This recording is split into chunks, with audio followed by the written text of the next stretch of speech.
Et voilà. Alors, donc, bienvenue à tous à ce webinaire donc, pour la prime e-santé, enfin la prime de l'INAMI par rapport aux éléments e-santé donc pour 2020.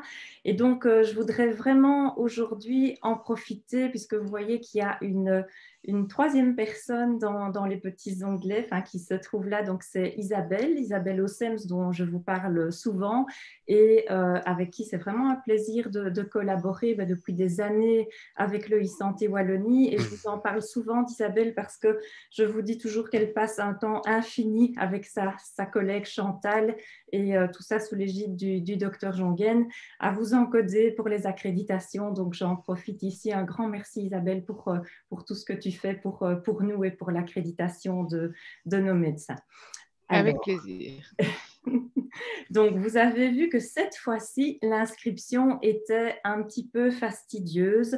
Il y a une nouvelle plateforme en fait pour le e-santé Wallonie. C'est la plateforme qu'on devra toujours utiliser quand il est question d'une accréditation. Alors, ce sera un passage obligé. Ça présente un intérêt aussi parce que quand vous avez finalisé votre inscription, vous avez vu que il y avait déjà les formations auxquelles vous aviez participé. Donc, vous avez un historique d'apprentissage qui vous permet de vous situer dans tout ce qu'on vous demande de faire au niveau des formations e-santé. Et donc, c'est un aspect pratique. Je pense qu'il suffira d'y aller quelques fois pour s'y habituer, un peu comme tout d'ailleurs. Et je voulais simplement vous dire qu'il y aurait aussi encore l'autre façon de faire que vous aviez trouvé facile et assez vite, vous aviez trouvé vos marques. Donc, quand vous recevez un lien Zoom que je vous envoie, donc ça, ce sera toujours le cas pour les formations qui ne sont pas accréditées, c'est-à-dire quand on décide de se réunir, par exemple, autour d'une réunion questions-réponses pour voilà, vous répondre en particulier à ce que vous souhaitez plutôt que de contacter le helpdesk. Donc, les deux systèmes vont cohabiter et tout simplement, rappelez-vous bien aussi que quand il s'agit d'une accréditation, c'est tout à fait indispensable que vous soyez connecté puisque, je vais expliquer, mais peut-être que tout le monde n'était pas encore connecté à ce moment-là, il faut absolument que vous soyez connecté pour pouvoir avoir l'accréditation, puisque moi, je vais devoir extraire le fichier avec vos temps de connexion pour pouvoir le passer à Isabelle pour qu'elle puisse vous encoder dans le cadre de l'accréditation. Voilà. Alors, les quelques personnes qui ne sont pas passées par la plateforme aujourd'hui, ce n'est rien. Du moment que vous nous avez rejoints ici, j'ai bien le détail par rapport à vos temps de connexion. Et cet après-midi, vous allez recevoir un email de la part d'Isabelle qui va vous demander de finaliser votre inscription sur la plateforme et ce sera bon pour vous aussi pour être accrédité déjà pour cette formation-ci. J'ai rien oublié, Isabelle, hein, c'est ça? Parfait. Alors, donc, au programme aujourd'hui, on va voir les critères de la prime pour 2020 parce qu'avec Frédéric, on veut vraiment vous assurer la totalité de cette prime. On sait que ça paye en partie votre logiciel et donc on veut vraiment vous aider à aboutir à maximum 10 critères sur 10, mais au minimum 8 sur 10, puisqu'à partir de 8 critères sur 10 qui sont acquis, vous avez la totalité de la prime et qui s'élève donc la totalité à 6 000 €. Alors, en fait, on a ici au niveau de tous les critères, je vous ai tout simplement fait une capture d'écran de ce qu'on trouve sur le site de l'INAMI et donc vous avez bien décrit de façon distincte tous ces critères et donc on a, rappelez-vous bien, donc de 1 à 10, la e-prescription, le chapitre 4, les e-facts, le consentement éclairé, les SUMER, les IDMG, le schéma de médication, le CBAM, donc le fameux Evidence Linker, les e-attests et le Handicare. Et donc, c'est tout ça que Frédéric va vous détailler d'ici quelques minutes. Et on va joindre aussi quelques éléments d'explication au niveau de tout ce que vous devez réaliser pour le Covid. Alors, je vous rappelle ici que votre micro et votre caméra sont désactivés par défaut. Ben, c'est normal parce que quand on se met à plus de 100 personnes, si votre micro était activé, on entendrait tout ce qui se passe chez vous, donc ce ne serait pas très gérable. La caméra est désactivée de toute façon puisqu'on filme. Pour le bon ordre et parce que vous êtes plus de 100 inscrits, je vais vous demander de vous limiter à maximum 2 questions. Et donc, vous avez dans le chat la possibilité de poser des questions, mais vous ne pouvez pas vous répondre l'un à l'autre. Donc, je vois vos questions et si on ne les a pas traitées dans le webinaire, on va s'en occuper ensuite pour y répondre. Alors, on vous demande aussi, si vous posez une question, pour que ce soit bien clair pour nous, de commencer votre question par Q comme question. Et si vous voulez faire une suggestion, elles sont les bienvenues aussi, puisque Frédéric va pouvoir lire le dossier que je vais extraire après de vos questions-réponses. Et donc, c'est toujours intéressant d'avoir vos idées, vos suggestions pour les développements futurs. Je vous l'ai dit, le webinaire est enregistré. Il se retrouve ensuite sur notre chaîne YouTube qui est directement accessible à partir du logiciel dans les questions-réponses. Et si on n'avait pas le temps de répondre à toutes vos questions, eh bien Frédéric lit les questions ensuite et pourra vous répondre par écrit. Et donc, je vous joindrai et l'enregistrement et les réponses aux questions qu'on n'aura pas traitées. Et donc, tout ça dans un mail qui vous parviendra donc dans les jours qui suivent. Voilà. Alors, je vous souhaite une très bonne formation et à bientôt avec vos questions. Bonjour à tous, à mon tour donc de partager mon écran. Voilà. Et voilà. Donc aujourd'hui, la première partie une bonne première partie va s'occuper de comment obtenir tous les points pour la prime intégrée 2020. Et vous verrez, c'est très facile avec Medispring. Je rappelle que les médecins généralistes doivent avoir 8 critères sur 10. Les médecins travaillant en maison médicale au forfait n'ont pas accès au IDMG puisque c'est automatiquement chez eux et ne font pas de e-attest non plus. Donc, eux doivent répondre aux 8 critères sur 8 qui sont possibles dans Medispring. Donc, le premier critère, je vais faire une consultation aussi chez un patient, vous le connaissez tous, c'est la prescription électronique. Il n'y a vraiment rien de bien compliqué. Vous prescrivez le médicament, vous cliquez sur imprimer ou vous l'envoyez par email au patient. Par exemple, si je clique sur envoyer email, vous verrez tout à fait en haut, il y a un petit message qui dit la prescription a été envoyée à RSIP. Donc, vous devez avoir plus de 25% de prescriptions électroniques au deuxième semestre de l'année 2020. Je suppose que ça ne posera vraiment aucun problème chez les utilisateurs.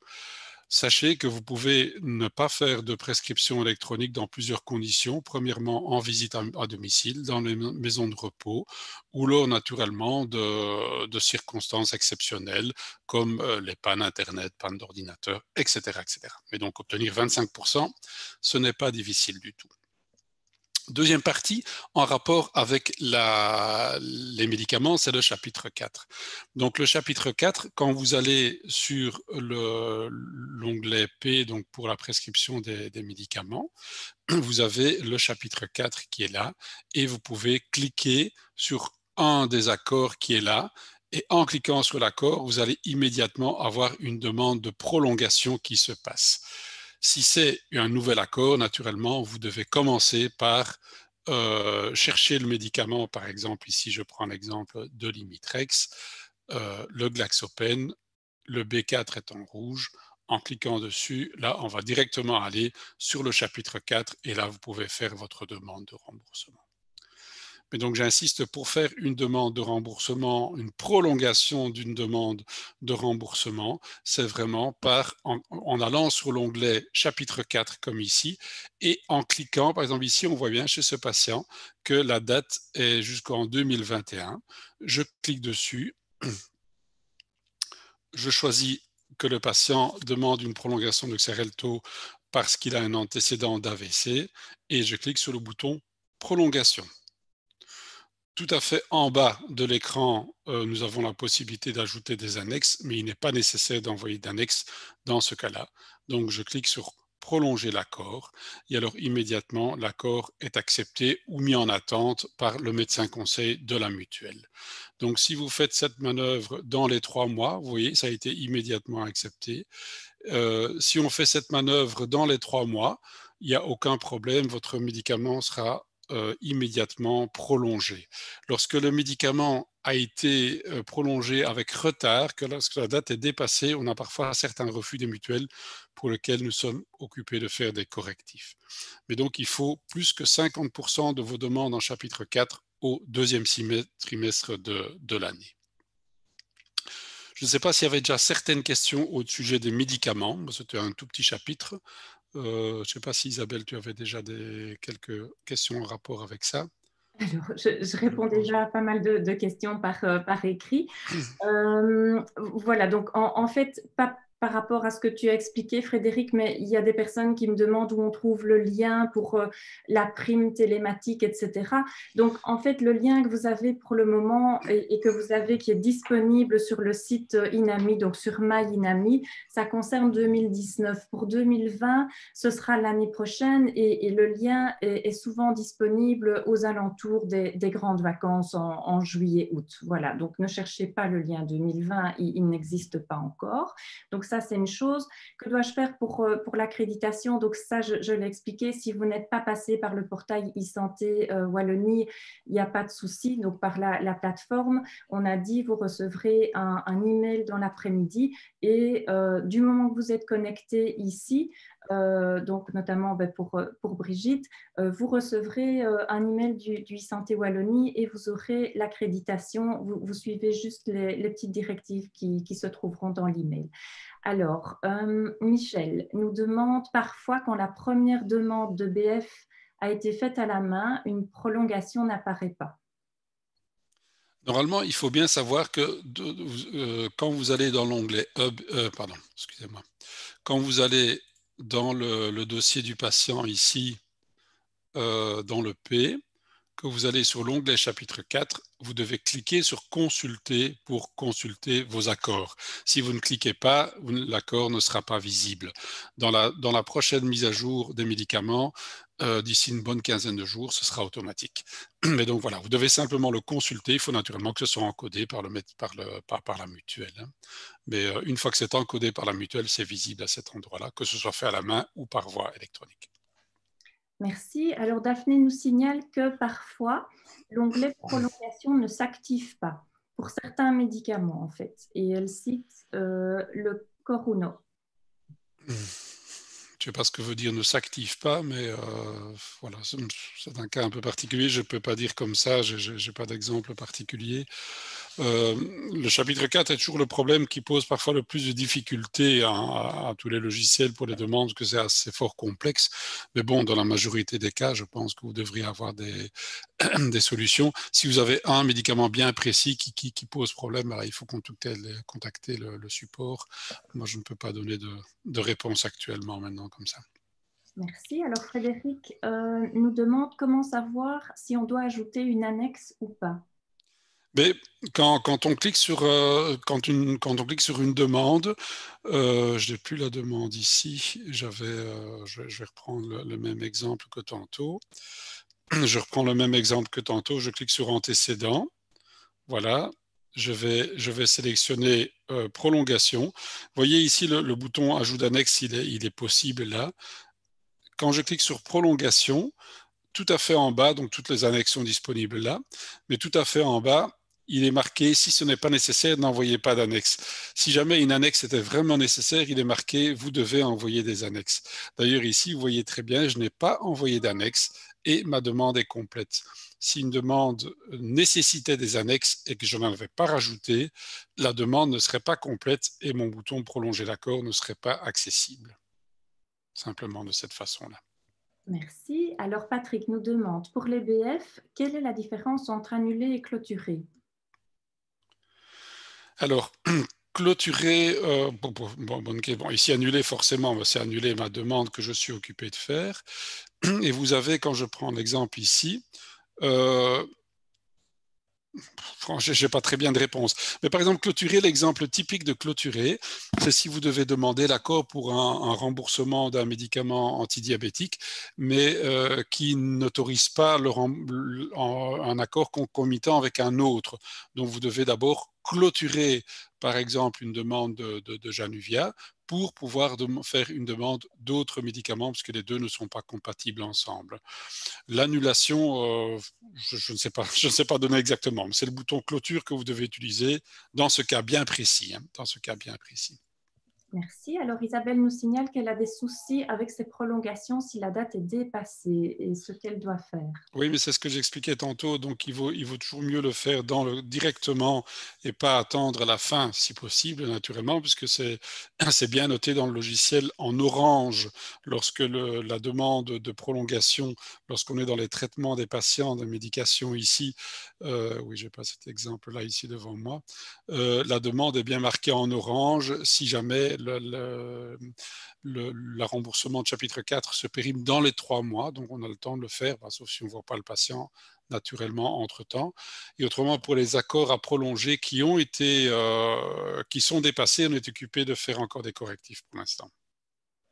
Merci. Alors, il y a plusieurs personnes qui nous demandent où on peut voir, où on se situe pour le nombre, par exemple, de prescriptions ou de chapitre 4. On n'a pas cette notion on ne fait pas de statistiques pour savoir si on est dans les 50%. Non, ça, je ne pense pas que c'est fort utile de les faire. Je pense qu'il faut vous dire de faire le maximum de choses. C'est Dynamique qui a cette information. Nous, on n'a pas l'information. Forcément, on ne sait pas le savoir si vous faites une demande de remboursement par papier. Donc, ce n'est pas quelque chose d'analysable dans Medispring. Et au niveau Dynamique, je n'ai pas cette notion non plus. Alors, Bénédicte nous dit que fait-on si la prolongation de l'accord n'est pas repris sur Medispring? J'ai eu un refus récent de la mutuelle vu qu'il existait déjà, mais il n'était pas visible. Normalement, il doit être visible parce que nous, ce qu'on fait en cliquant là-dessus et en cliquant sur consulter, on interroge la mutuelle.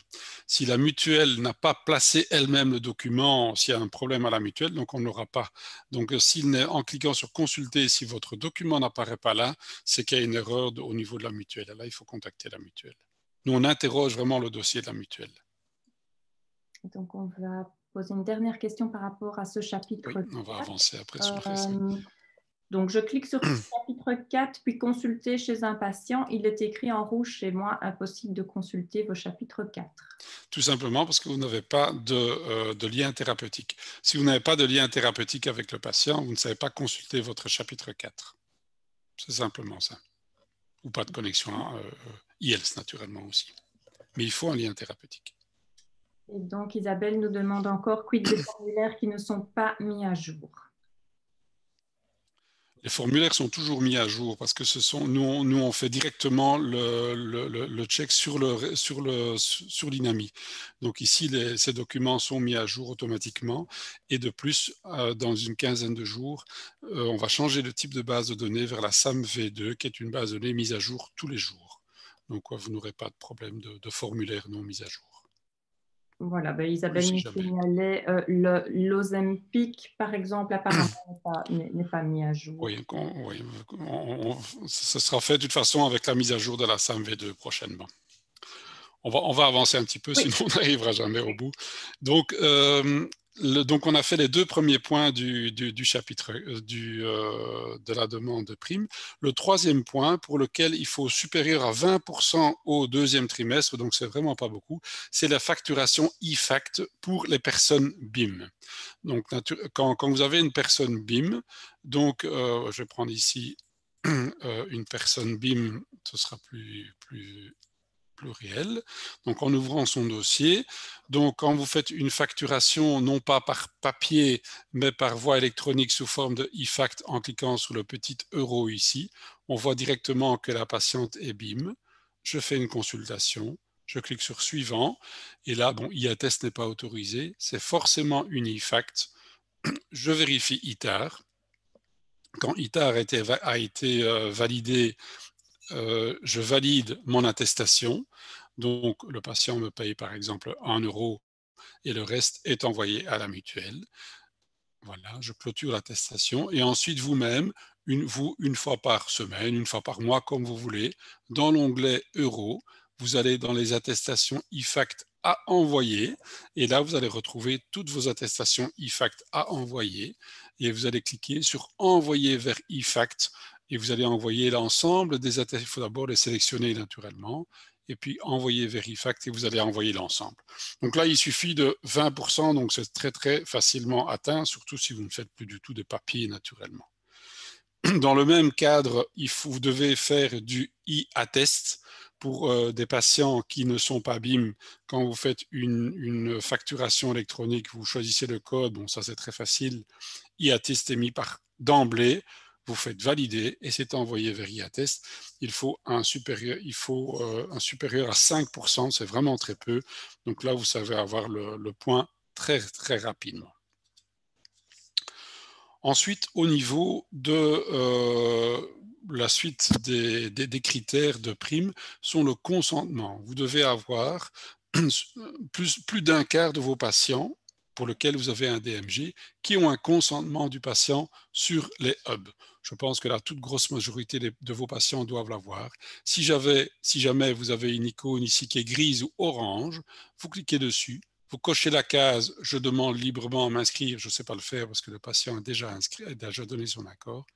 Puis vous cliquez sur « Enregistrer le consentement ». Donc là, c'est vraiment très peu. C'est un quart de vos patients qui doivent avoir ce consentement. Je pense que vous avez bien plus que ça. Dans ce cadre de hub, nous avons aussi plusieurs autres choses qui sont les summaires.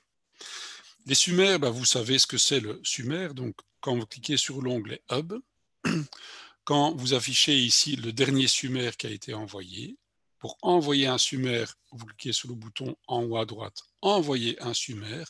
Par exemple, lorsque vous avez fait une modification importante dans votre dossier ou lorsque vous avez un nouveau patient, par exemple, vous avez une prévisualisation des données du summaire pour lequel vous pouvez encore décocher certaines choses, tout ça est gardé en mémoire. Par exemple, des données un peu plus confidentielles, vous pouvez les décocher et puis envoyer le summaire. Alors, pour obtenir le point de la prime, vous devez avoir 25% de vos patients pour lesquels vous avez un DMG qui ont un summaire. Ça veut dire pas forcément qui ont un summaire dans l'année 2020. Ça veut dire qui ont un summaire, point à la ligne. Si ce summaire a été envoyé en 2019, en 2018, en 2017, ces patients qui ont un summaire sont toujours éligibles dans ces 25%. Maintenant, naturellement, si vous n'avez plus envoyé de summaire pour un patient depuis 3 ans qui n'a pas eu de modification de son dossier, ce n'est pas vraiment nécessaire d'envoyer une mise à jour du summaire. Par contre, s'il y a eu des modifications dans son dossier, il faut le faire. L'action est encore manuelle dans MediSpring. Elle deviendra dans une des prochaines mises à jour, elle deviendra automatique avec une détection automatique de l'envoi d'un summaire en cas de modification du dossier. Voilà déjà quelques points maintenant. Je ne sais pas s'il y a quelques questions en rapport avec ça. Donc j'ai fait plus ou moins, j'ai passé en revue. Il me reste encore à passer en revue après, plus ou moins un tiers des points. Mais je ne sais pas s'il y a déjà des questions en rapport avec tout ce qui concerne les hubs, le consentement et la facturation. Oui, Frédéric, il y a une question ici de Véronique. Comment se passe le calcul de pourcentage, par exemple, pour les summaires, pour les groupements de médecins qui partagent les mêmes DMG, par exemple, dans le cas d'une maison médicale au forfait? Alors, je pense, je ne pourrais pas donner la question avec certitude, mais je pense que quand une des personnes a atteint le taux de 25% de summaire, l'ensemble de tous les médecins du groupe ont ce point de prime. Dans toute association, que ce soit en maison médicale au forfait ou en maison médicale non au forfait, si les 25% sont atteints, l'ensemble des utilisateurs ont le point. Voilà, et le docteur Lepinois donc remarque si on avait le critère validé pour les summaires en 2018, alors on devrait l'avoir d'office en 2019. Oui, sauf si ce patient n'a plus de DMG chez vous, par exemple, s'il y a une petite différence entre le nombre de DMG de vos patients. Voilà, tout simplement. Ou si vous avez, par exemple, acquis une centaine de nouveaux patients pour lesquels vous avez ouvert un DMG et que vous n'avez pas fait de summaire, forcément, votre proportion va diminuer. Donc là, de nouveau, les questions, comment vérifier mon pourcentage de Sumer? Donc ça, il y a pas moyen. Il y a un outil, hein, il y a un outil, mais qu'on a dû désactiver parce qu'il n'était pas terminé dans MediSpring. On va le réactiver prochainement, en tout cas pour la prochaine demande de prime, ou dans le tableau de bord ici, vous aurez un widget qui va contenir le nombre de summaires envoyés, le pourcentage par rapport nombre de pourcentage par rapport au DMG, etc. Donc ça, c'est prévu, mais encore à finaliser. Oui, il y a des questions pour les IFAC, les IA-tests, etc. Mais ça, c'est des points dont on parlera après. Donc, on ne va pas traiter les questions maintenant. Il y a une question qui ne traite pas vraiment de ce qu'on a dit jusqu'à présent, Frédéric, mais pour la facturation des actes non liés à un code consulte, est-ce possible de le faire? Mais ça, tu pourras peut-être répondre après. Oui. D'accord. Voilà, on peut continuer. OK. Donc, voilà, vous remarquerez déjà que tous ces premiers points que j'ai montrés, quelque part, le point peut-être le plus difficile, c'est le chapitre 4, quand il y a parfois des refus et des choses comme ça.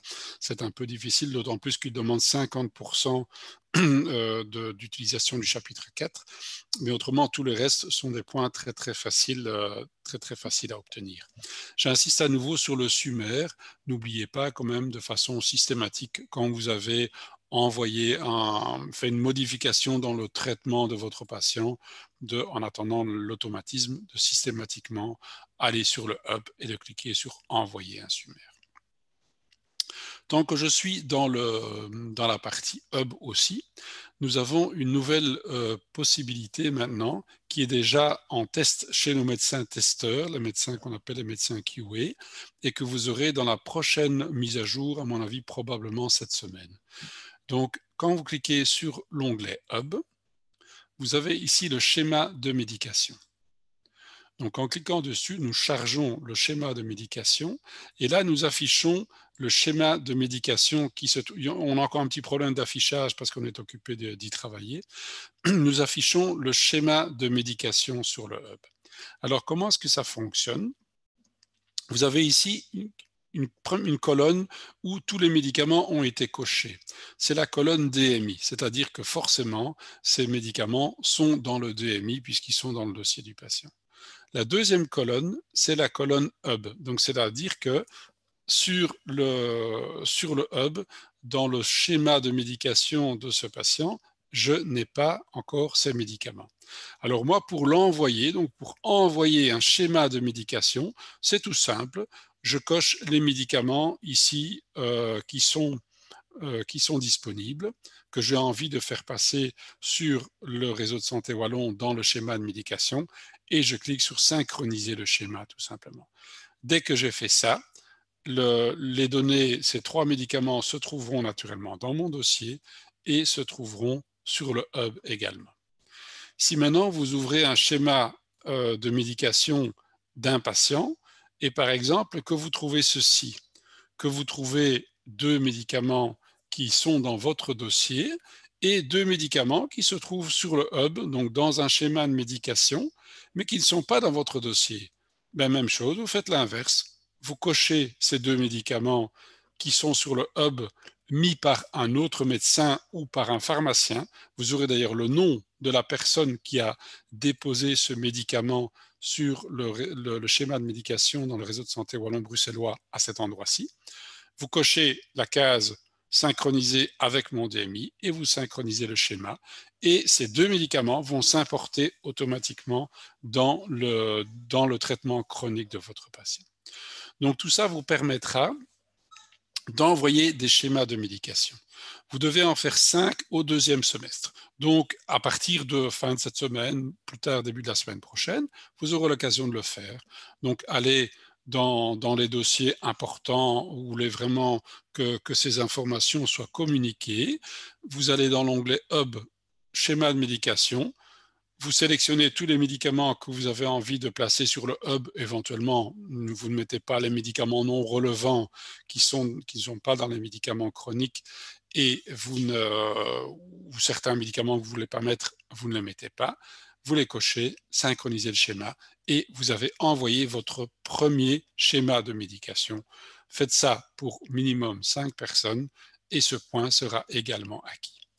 Ce qui est fort important, bon, c'est quand même encore assez peu utilisé pour l'instant, mais donc tous les médecins hospitaliers, les médecins en cabinet privé spécialistes pourront eux-mêmes envoyer des médicaments sur le schéma de médication, ainsi que les pharmaciens, éventuellement modifier une dose. Par exemple, parce qu'un pharmacien se rendra compte que le patient ne prend qu'un glucophage par jour au lieu de 2, par exemple, lui pourra modifier la dose sur le schéma de médication du réseau de santé wallon-bruxellois et vous pourrez importer cette modification de dose dans votre dossier de façon automatique dès que ce sera bien utilisé.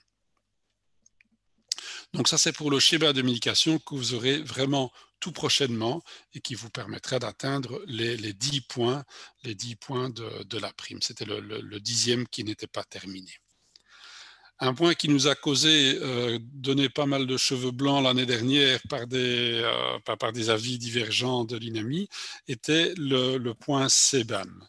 Donc ce point est actif depuis l'année 2020 dans Medispring. Pour faire une connexion CBAM, donc c'est, par exemple, je prends l'exemple du diabète de type 2 ici, je vais sur les 3 petits points du menu et là, je choisis l'Evidence Linker, donc le lien vers le site Evidence Based Medicine et EB PracticeNet, qui est le lien CBAM. En cliquant dessus, vous allez directement arriver sur l'Evidence Linker qui est là, avec les articles de EB PracticeNet en rapport avec l'élément de soin choisi, donc dans ce cas, en rapport avec le diabète de type 2. Mais attention, si vous dites « Ok, j'ai fait ça », hop, je ferme ma page, j'ai fait une connexion CBAM, je dois en faire 15 dans le 2e semestre de l'année 2020 pour avoir ma prime. Si vous faites ça, vous n'aurez pas votre prime. Pourquoi? Tout simplement, regardez, je ne suis pas inscrit, je ne me suis pas encore connecté. Donc la plateforme de CBAM ne sait pas que c'est moi qui me suis connecté. Donc vous devez vous connecter. D'ailleurs, si vous allez plus loin en lisant l'article, lorsque vous allez cliquer sur l'article, voilà, je suis sur l'article, on va vous dire, vous devez vous inscrire, vous devez vous connecter pour accéder à l'article. Donc, pour pouvoir lire cet article, vous devez cliquer sur le bouton Login. Vous devrez vous enregistrer naturellement la première fois. Moi, il m'a directement reconnu. Voilà, je suis connecté en tant que Frédéric Dujardin. Et là, maintenant, moi, je peux aller voir toutes les informations que je veux au niveau du diabète. Donc, cette fois-ci, j'ai fait ma première connexion. Attention aussi, le CBAM détecte les connexions. Donc maintenant, je suis connecté, c'est très bien. Je vais fermer cette fenêtre. Attendez, hop, je ne sais pas la fermer, il y a des choses devant. Je vais fermer cette fenêtre. Voilà, je ferme la fenêtre. Je vais prendre un autre élément de soin, par exemple hypertension. Je vais aller sur l'Evidence Linker. Là, je vais à nouveau pouvoir lire les articles, mais vous voyez que je suis connecté d'emblée puisqu'elle a gardé en mémoire ma connexion.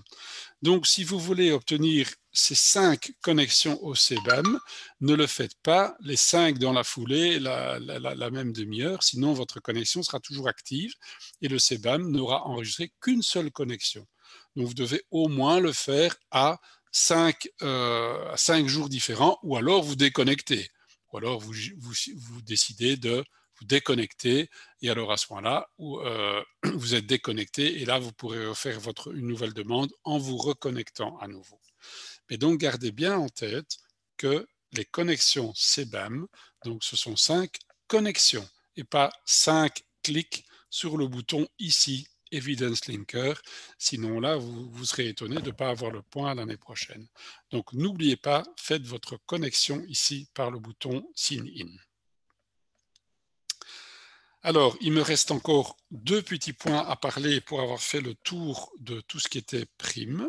Donc ici, c'est dans Medispring, ça vous le connaissez aussi, dans une consultation, dans le plus du P, dans les e-forms, vous avez le formulaire Handicare. Donc vous devez faire 3 envois dans l'année. Donc, pardon. Là, je veux dire, ça ne dépend pas de vous, ça dépend de vos des demandes qui ont été faites. Donc, en fonction de toutes les demandes, vous cliquez sur Suivant et toutes les données vont s'inscrire directement dans le formulaire Handicare et vous l'envoyez en cliquant sur le bouton Envoyer. Donc, ça, c'est pas très compliqué non plus. Il suffit d'avoir 3 demandes d'envoi sur l'année et vous faites le nécessaire. Et alors, le dernier point, pour obtenir les 10 points de votre prime, c'est le IDMG. Je pense que pratiquement tout le monde maintenant est inscrit au IDMG. Si vous êtes encore quelqu'un qui utilisait la tarification DMG papier, ben vous allez dans les outils et là, vous allez, non, excusez-moi, pas dans les outils, vous allez dans votre fiche en bas à gauche. Là, vous choisissez IDMG et là, vous pourrez mettre votre numéro de compte différent pour toutes les mutuelles ou le même pour toutes les mutuelles et cliquez « Je m'inscris au DMG ». Moi, je suis déjà inscrit, donc je ne vois plus cette partie-là. Une fois que vous êtes inscrit au IDMG, cette inscription est définitive et irrévocable. Vous ne pourrez plus jamais utiliser le code 102 771. Mais franchement, utilisez-le. D'ailleurs, dans 2 ans, ce sera complètement obligatoire. Ce code va disparaître. Donc là, c'est vraiment pas difficile. Et alors, je vous donne quelques petites infos sur le IDMG. Le IDMG, d'abord, nous avons des informations synchrones. C'est-à-dire que lorsque vous ouvrez le dossier du patient, MediSpring va vérifier directement l'état de votre DMG. Donc en cliquant dessus, on voit directement que le DMG n'appartient. On voit également que ce DMG a déjà été payé ou n'a pas encore été payé cette année en fonction du contact que vous avez eu.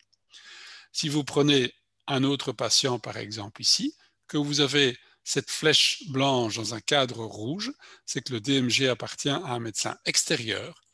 En cliquant dessus, vous pouvez voir à quel médecin appartient ce DMG. Et là, vous pourrez dire, tiens, j'ai vu le patient aujourd'hui avec un code de consultation en consultation ou en visite, et je fais valider. Vous pouvez faire cette demande de nouveau DMG dans une période de 7 jours par rapport au code que vous avez utilisé. Il faut forcément un code pour signifier que vous avez eu un contact avec le patient. Et dès que vous avez fait cette demande, automatiquement, le DMG passe à votre nom et déjà le patient est mieux remboursé au niveau de sa consultation. Donc ça, c'est la méthode synchrone. Donc, en ouvrant le dossier du patient, on a directement l'info du détenteur du DMG. Il y a 2 autres moyens asynchrones de vérifier des infos sur le IDMG et celles-ci sont dans les outils. Dans les outils, vous avez ici liste de patients. Donc là, vous avez un outil qui vous permet de demander à la mutuelle une liste de mes patients DMG. Si vous avez envie de savoir, tiens, aujourd'hui, combien de DMG j'ai, c'est pas compliqué. Vous cliquez sur demander la liste de mes patients. Une requête est envoyée à toutes les mutuelles. Vous voyez, aujourd'hui, à 12h44, j'ai envoyé à toutes les mutuelles. Encore aucune ne m'a répondu. Quelques jours après, en ouvrant votre MediSpring, il y a un contrôle qui est fait automatiquement. Vous pouvez toujours cliquer sur le bouton demander la liste de mes récupérer mes messages, récupérer mes messages et vous aurez les messages déjà des mutuelles. Si je clique ici sur récupérer mes messages, vous verrez qu'il y a déjà 1 ou 2 mutuelles qui ont répondu à ma requête parce que les réponses sont pour elles automatiques. Les autres sont des réponses un peu plus manuelles. Par exemple, ici, la mutuelle 200 m'a déjà répondu. Et en cliquant dessus, vous allez avoir la liste de vos DMG. Ici, par exemple, j'ai 2 patients DMG pour cette mutuelle-là. Pour ma requête que j'ai fait le 15 du 10, ici, vous avez ici l'ensemble des mutuelles et là, vous avez l'ensemble de tous vos DMG avec chaque fois la date de paiement du DMG, le montant du DMG ainsi que la valeur du DMG si le patient était en maladie chronique, par exemple. Donc ça, c'est la première des choses, c'est la liste des demandes de DMG. Et donc, cette liste ici que vous voyez, si vous travaillez en association à plusieurs médecins avec la même base de données, la liste est commune à tous les médecins. On devrait mettre une colonne encore avec le médecin qui a fait la demande, cette requête. En fait, on ne l'a pas encore faite. Mais la liste que les mutuelles donnent, c'est toujours une liste propre à chaque médecin et pas de l'ensemble des DMG de la maison médicale, naturellement. Et alors, la deuxième partie des requêtes asynchrone du DMG, ce sont les renouvellements et les clôtures. Donc, c'est-à-dire qu'actuellement, dès qu'un patient est venu en consultation la première fois de l'année, par exemple ici, cette patiente est venue en consultation la première fois de l'année, mais là, j'ai le 23 du 10, j'ai une prolongation automatique du DMG qui a été faite pour une période de 2 ans. Je peux aussi noter les clôtures de DMG, des DMG qui sont des patients qui sont passés chez d'autres médecins, par exemple. Vous avez la date de la clôture. Donc, ce sont une foule d'informations intéressantes. Et alors, ce qu'il faut savoir aussi, parce qu'il y a quelque chose qui va changer, dans toutes les autres années, lorsqu'un patient n'était pas venu en consultation, par exemple, en 2020, il avait son DMG fait en 2019, il n'est pas venu en 2020, donc vous n'êtes pas à ce moment-là pas payé en 2020 et vous n'êtes et le patient perd son droit au DMG puisqu'il n'a pas été renouvelé. À partir de 2020, c'est quelque chose qui va changer, qui fera plaisir à beaucoup de médecins, c'est que l'INAMI va établir une liste de vos DMG en date du 31 du 12 2020.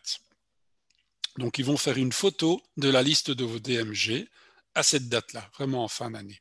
Et la prolongation automatique du DMG et le paiement de ces DMG vont être faites à partir de mi-février plus ou moins.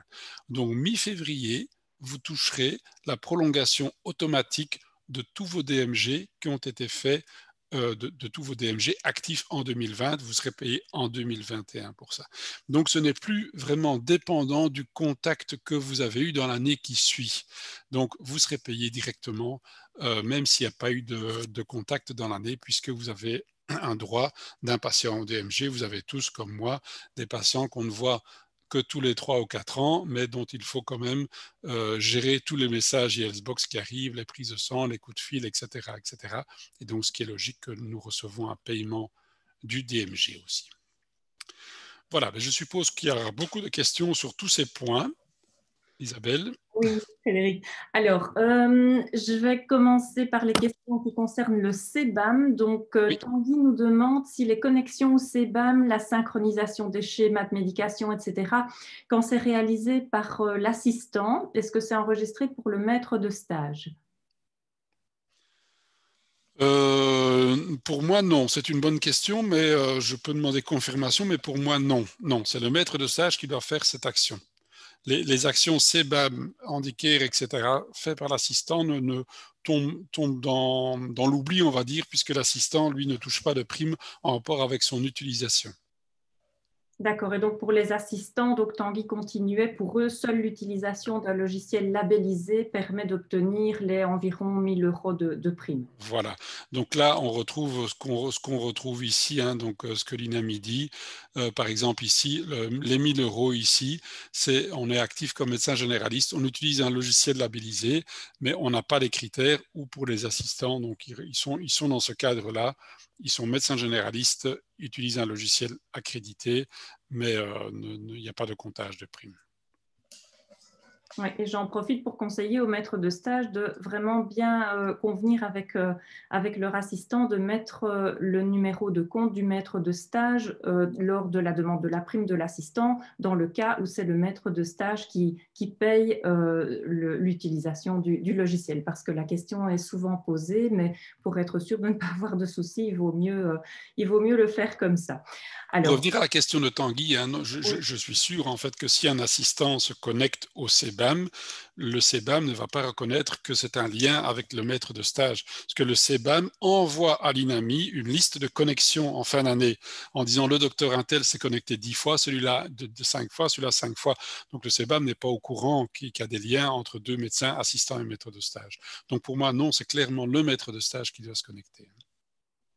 merci. Alors, Caroline nous demande, quand on est dans le CBAM, est-ce qu'il y a moyen de chercher un autre item?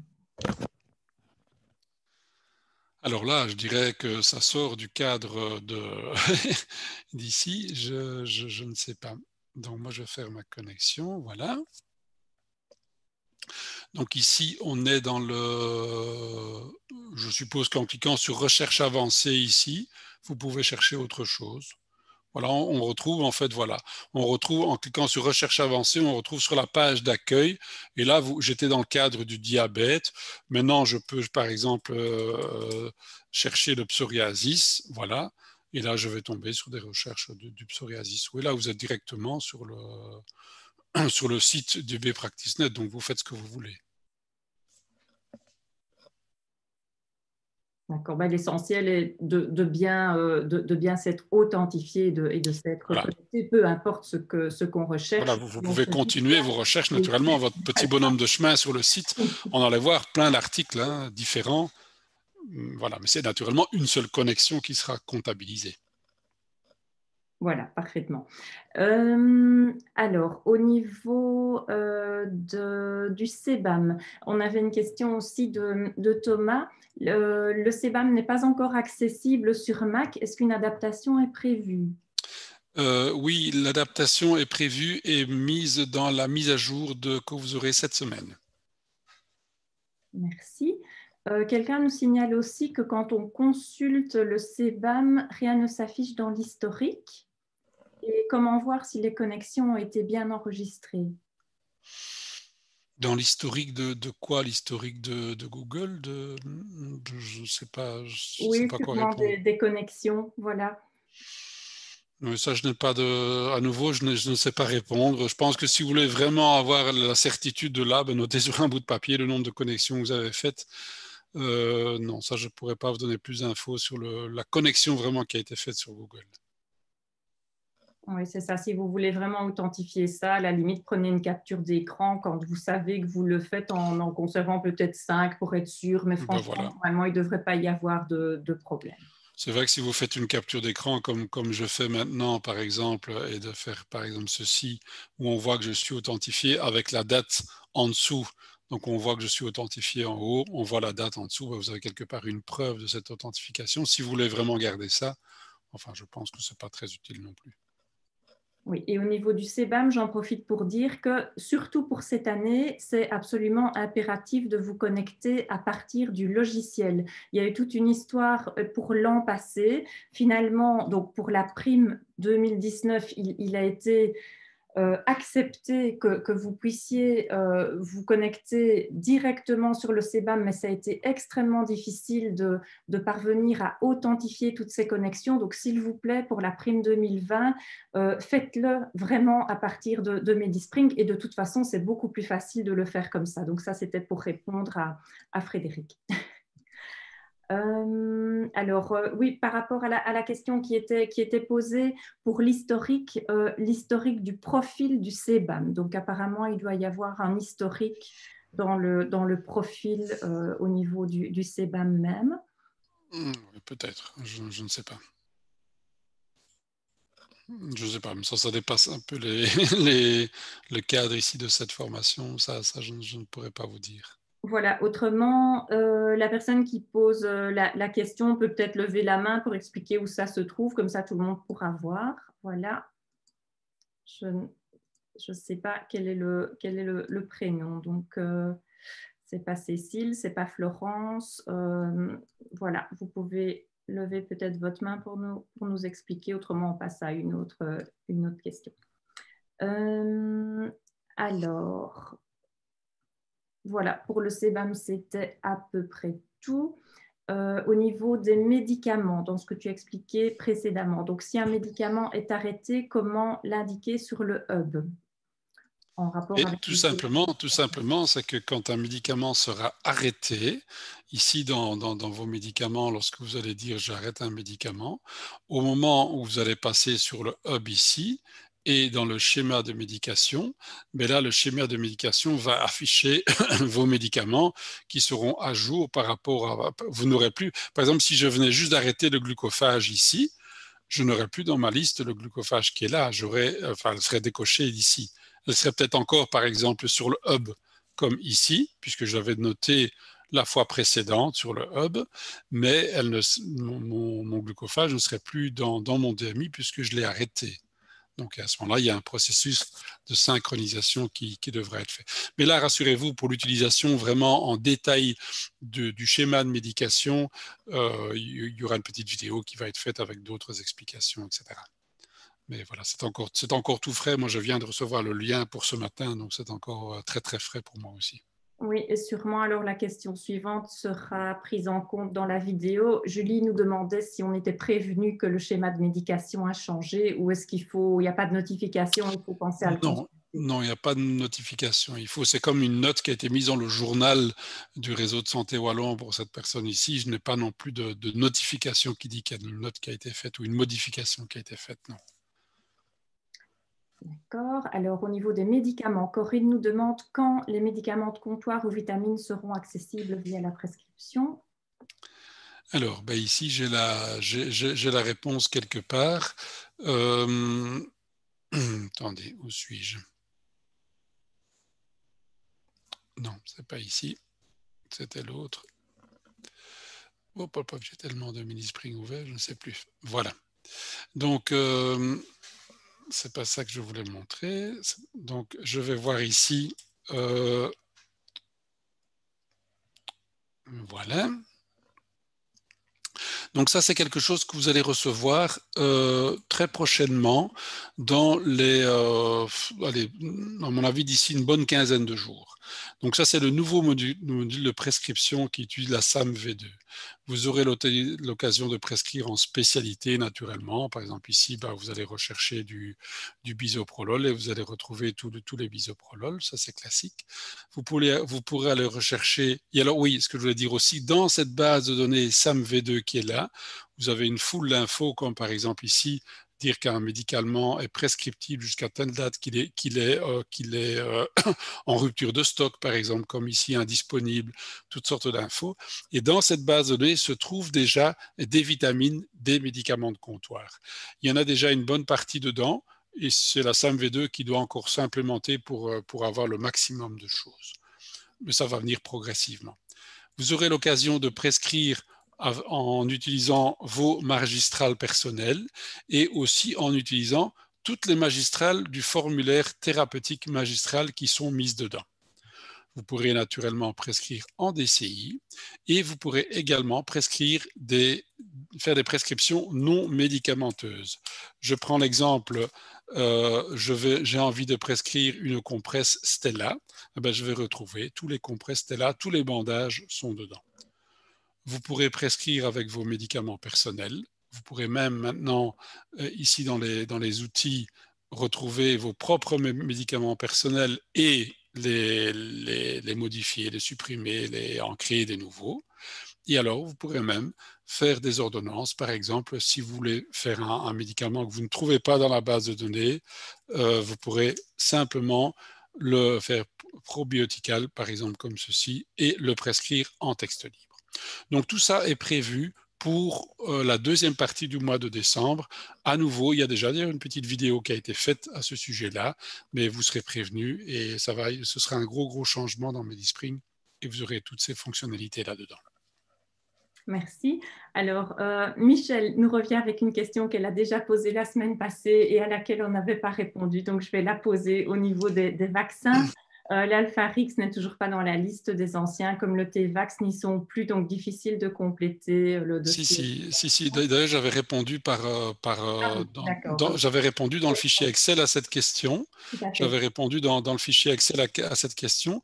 Disons qu'ici, alpha, et vous retrouvez bien l'Alpharix qui est là. Voilà. Tout simplement parce que la base SAMV2, enfin, a utilisé le terme alpha plutôt que le alpha grec qui était difficile à trouver. Dans la base de données du CBIP, lorsqu'on voulait prescrire l'Alpharix, si on tapait alpha, on ne le trouvait pas parce qu'il n'était pas inscrit comme ceci. Il fallait taper underscore Rix, par exemple, et là, vous aviez l'Alpharix, vous voyez, écrit comme ça. Donc, ils ont enfin changé ça dans la nouvelle base de données. Bon, ça ne dépendait pas de nous.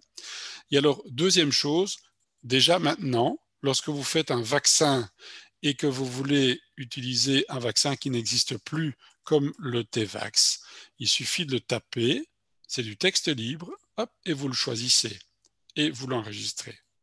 Et lorsque j'ai créé ce vaccin, il va aller se mettre dans des vaccins, dans la classification autres vaccins comme ici. Voyez ? T-Vax, Tedivax. Le T-Vax que je viens de prescrire aujourd'hui, on l'a mis dans autre vaccin parce que c'est du texte libre, on ne sait pas ce que c'est exactement, on ne sait pas déterminer. Ou si c'est un vaccin d'un autre pays, par exemple, vous pouvez le noter comme ça. Mais ça, c'est déjà actif depuis longtemps dans MediSpring, mais on ne donne pas de proposition naturellement. Par contre, lorsqu'on utilisera la SAMV2, donc le nouveau mode de prescription, les médicaments qui ne sont plus commercialisés vont rester une dizaine d'années dans la base de données. Par exemple, ici, je ne sais pas si j'ai encore le cas ou pas. Si je mets du Tedivax, je ne sais pas si je vais encore le retrouver. Non, je ne le retrouve déjà plus non plus. Mais voilà, on pourra retrouver certains vieux médicaments. S'ils ne sont pas trop vieux, on pourra encore les retrouver naturellement. Voilà pour les vaccins. Merci. Et merci à Michel d'avoir reposé la question parce que comme ça, on a pu le montrer en direct et je suis sûre qu'il y avait beaucoup de personnes qui se posaient la question. Et je vous enverrai pour les participants de la semaine passée le dossier des réponses écrites de Frédéric. C'est moi qui suis un petit peu en retard. Alors, Chantal nous demande, non, Régine nous demande si on peut faire une carte de vaccination. Oui, disons que la carte de vaccination n'est pas encore elle n'est pas encore très jolie, je veux dire comme ça. Mais quand vous êtes dans le module vaccin ici, vous avez un bouton qui s'appelle imprimer l'historique. Je vais cliquer dessus. Et là, nous affichons les vaccins sous forme qui sont présentés par maladie. Donc, attendez, je vais faire ça un peu plus grand. Voilà. Donc vous avez, ce n'est pas vraiment une carte, mais c'est une liste. Donc vaccin contre la grippe, la fièvre jaune, l'hépatite, voilà, c'est présenté de cette façon-là. Et là, vous pouvez naturellement l'imprimer pour le donner au patient en cliquant sur ce bouton. Voilà. Alors, Véronique nous demande s'il est possible de lier un vaccin en texte libre à une pathologie pour qu'il aille dans le schéma.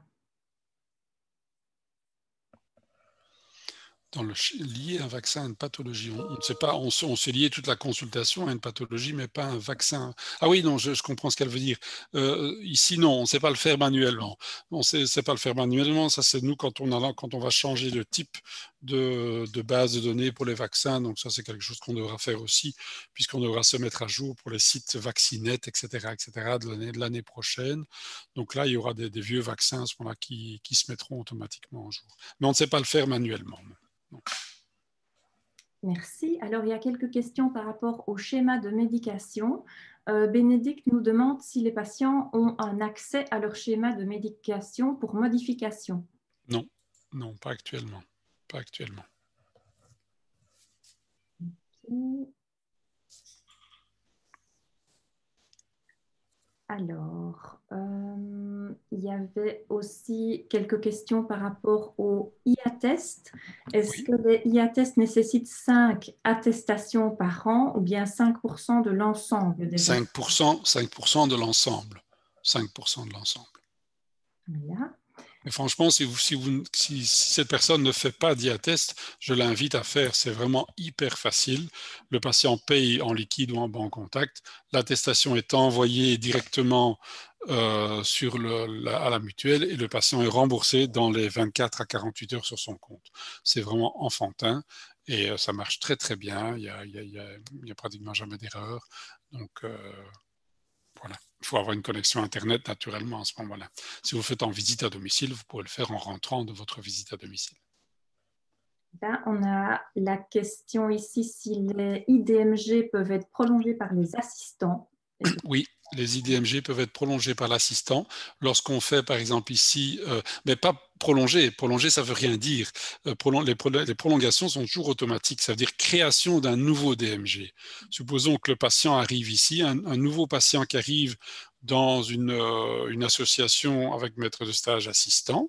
Donc, lorsqu'il va arriver sur cette fenêtre avec, je vais prendre l'exemple d'un autre patient ici. Par exemple, supposons que ce patient-là est vu par l'assistant. Il clique dessus, il dit tiens, ça fait déjà quelques fois que mon maître de stage le voit, je vais ouvrir un DMG à son nom. À ce moment-là, il va être marqué ici, le DMG est demandé par le nom de l'assistant au nom du maître de stage. Il va être clairement indiqué ici que c'est au nom du maître de stage. L'assistant mettra le code de consultation classique, sera validé et le DMG sera au nom du maître de stage et sera payé au maître de stage naturellement. Et là, il est bien marqué, on ne s'est pas du tout se tromper, mais l'assistant, naturellement, peut faire ce travail. Mais donc, il faut oublier l'idée de je vais en début d'année, la première consultation de l'année, je vais prolonger mon DMG. Ça ne sert à rien. Vous ne devez absolument pas faire, c'est encore des vieux automatismes du temps du DMG papier. Lorsque vous voyez le patient pour la première fois de l'année, par exemple ici, le patient est en ordre chez moi, vous ne devez pas cliquer dessus, faire ceci et faire valider. C'est absolument inutile. Donc, d'ailleurs, je pense que vous aurez même un message en disant que le DMG est déjà à votre nom, donc ce n'est pas utile de le faire. Mais il ne faut pas le faire, tout ça est fait de façon complètement automatique par le IDMG. Merci. Alors, François nous demande si on envoie un summaire total, est-ce que le schéma de médication est inclus d'office ou bien est-ce qu'on doit nécessairement faire à part pour le schéma de médication? Oui, ce sont deux choses différentes. Lorsque, par exemple, j'envoie un summaire, vous avez ici dans le summaire, naturellement, vous avez la partie médication qui apparaît. Donc, on retrouve ici cette partie-là dedans. Mais cette partie médication ne va pas compléter le schéma de médication qui est là. D'ailleurs, vous voyez, ils sont même différents. Ils sont même complètement différents. Donc, non, il n'y a pas de lien, actuellement, il n'y a pas de lien entre les deux. Le summaire est vraiment une photo de votre logiciel que vous envoyez et qui est visible par les urgentistes, etc., mais qui n'est pas modifiable. Il est uniquement modifiable par le médecin traitant. C'est même pas modifiable d'ailleurs, mais quand on fait un nouveau summaire, il va écraser l'ancien. Le nouveau va toujours se mettre au-dessus de l'ancien. Donc, un summaire n'est même pas modifiable. Par contre, le schéma de médication, c'est quelque chose de beaucoup plus c'est quelque chose de modifiable, c'est prévu dans ce sens-là, et modifiable par tous les acteurs, pharmaciens, médecins, généralistes et spécialistes. Merci. Je vais répondre à une question notamment pour les maisons médicales au forfait. Donc, j'ai recherché ici. Pendant ce temps-là, Frédéric, on a reçu la réponse par rapport à l'historique dans le CBAM et donc la personne nous dit que ça se trouve dans My Settings. Donc, oui, j'avais vu passer. Rechercher. Et donc, en attendant, je réponds à la question qui me parvient multiples reprises ici au niveau des moyennes, des nombres à atteindre pour la prime quand on est en maison médicale notamment. En fait, j'aimerais bien que vous alliez voir sur le site de l'INAMI directement, sur MyINAMI, donc dans la section situation particulière si vous travaillez dans une pratique de groupe ou une maison médicale et vous trouvez toutes vos réponses. Et par exemple, vous verrez qu'il s'agit de moyenne du groupe. Donc, essayez, je suis sûre que vous trouverez par question toutes les réponses, mais donc tout est prévu et il suffit de vous trouver sur ce lien sur le site de l'INAMI. Et donc, il y a même le cas particulier de quelqu'un qui vient d'intégrer une pratique et qui n'atteint pas seul le seuil. Eh bien, cette personne est malgré tout en ordre, puisque ça, c'était une question qui a été posée dans le questionnaire.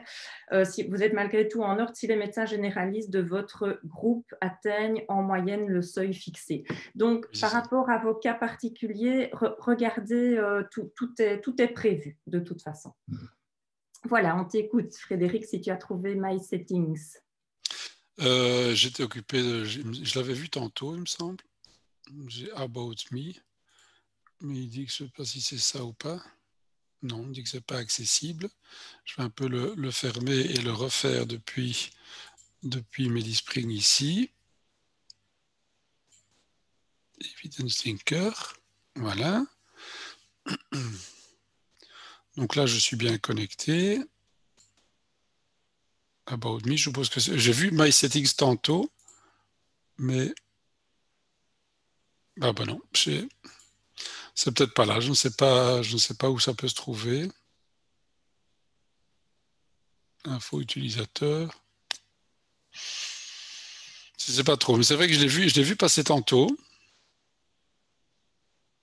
Ce My Settings. Votre nom dans la bande bleue du site. Ici peut-être. Voilà. Non. Ah, voilà, sur mon nom, voilà, c'est mon nom ici, My Settings. Oui. Voilà, je découvre avec vous.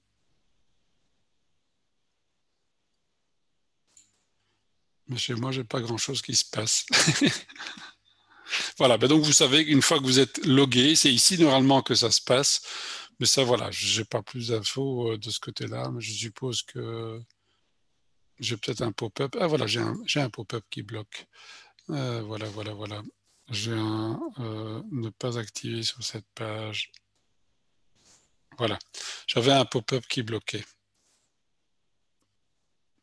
Voilà, donc je vais aller maintenant sur My Settings.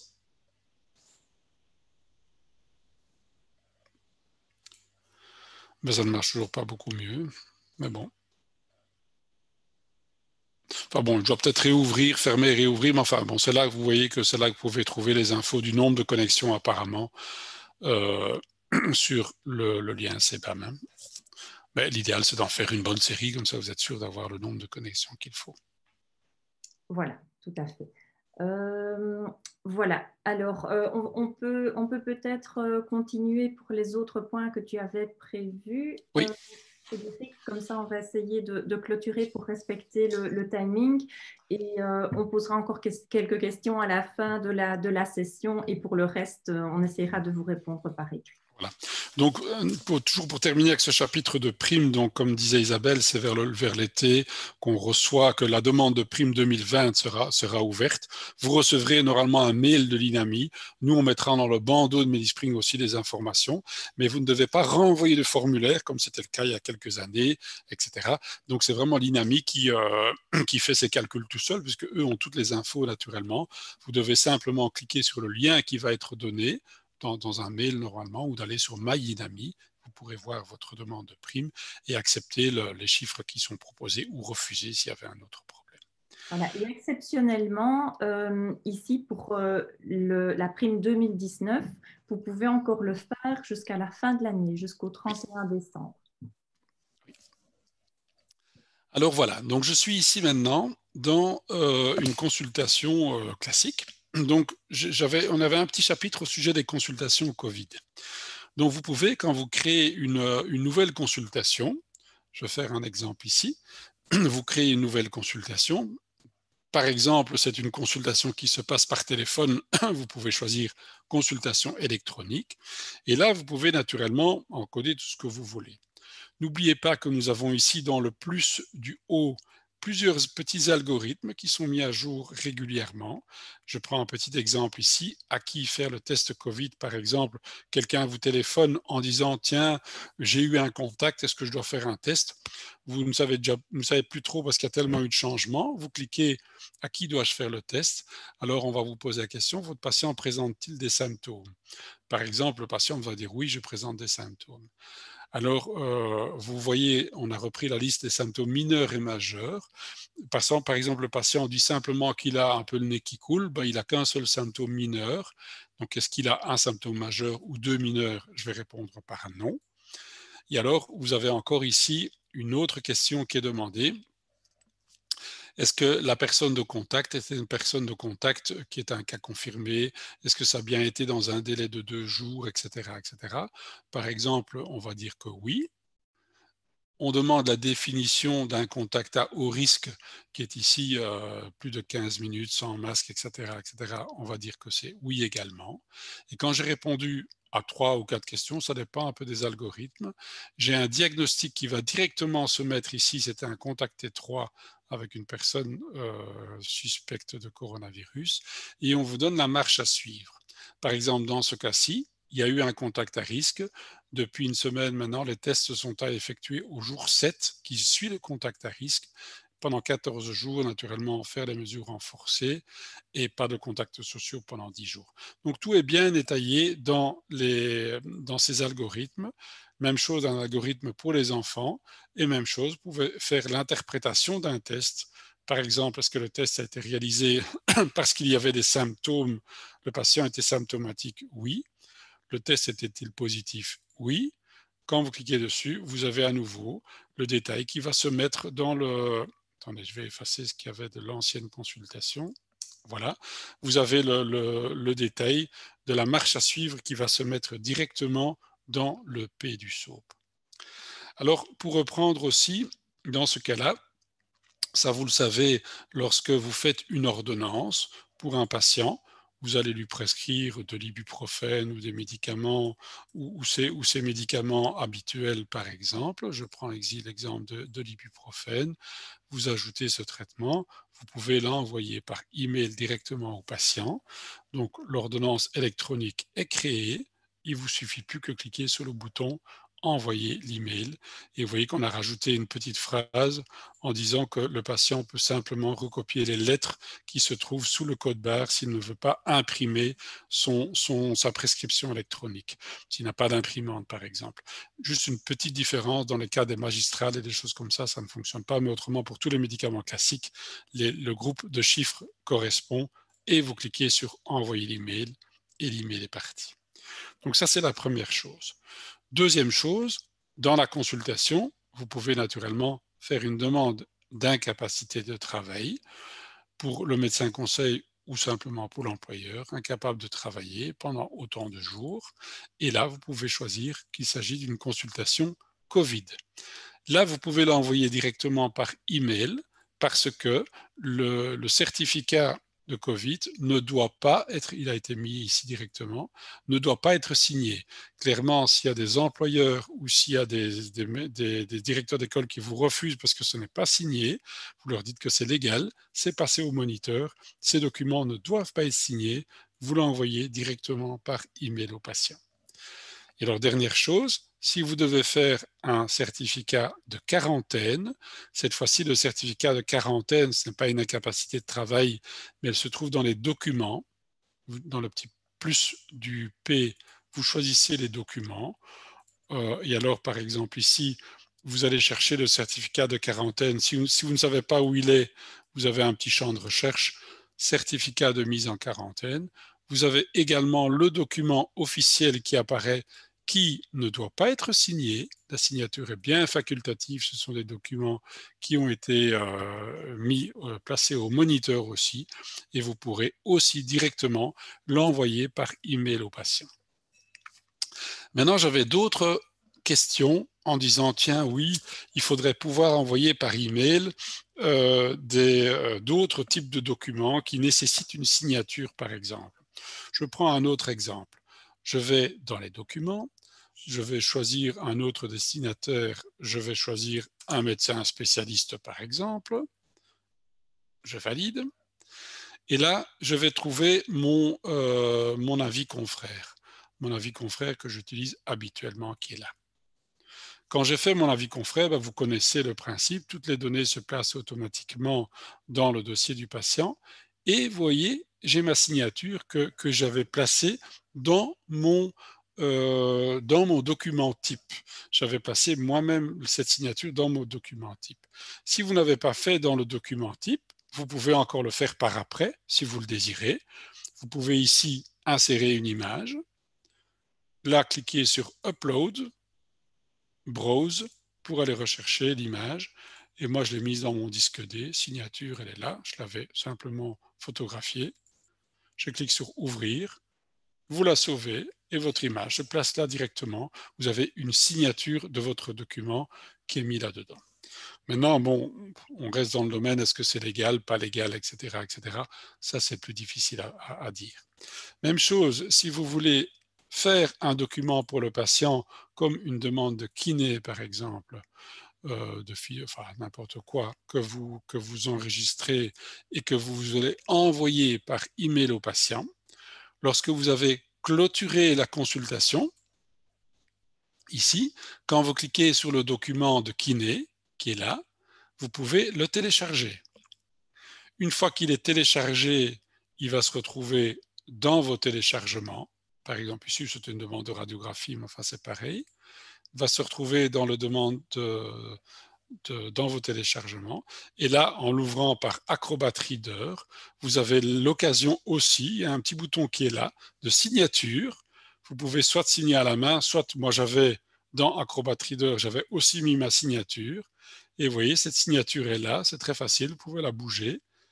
Et quand vous trouvez l'endroit où la mettre, clac, vous cliquez, elle se place dans votre document de PDF qui a été scanné, et là vous fermez, vous l'enregistrez. Ça demande un peu plus de travail naturellement, mais vous pouvez signer de cette façon-là n'importe quel document qui est en PDF et qui est téléchargeable depuis Medispring.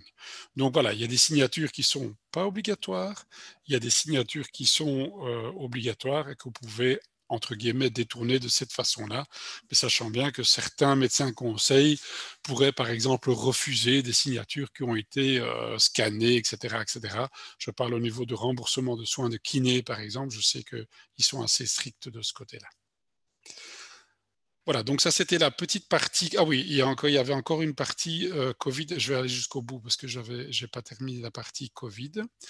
Dans la partie Covid, je devais vous signaler aussi que lorsque vous faites uniforme,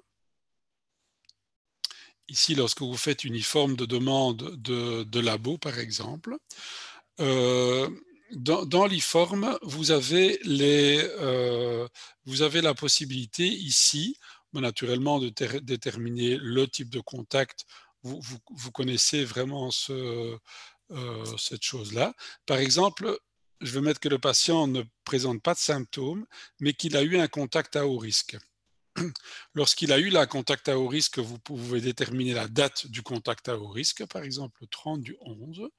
Il n'est pas hospitalisé, l'échantillon n'a pas été prélevé, alors vous pouvez aller maintenant directement au bout et demander le code CTPC. En demandant le code CTPC, oui, je devais remplir tous les autres documents, c'est pas bien grave.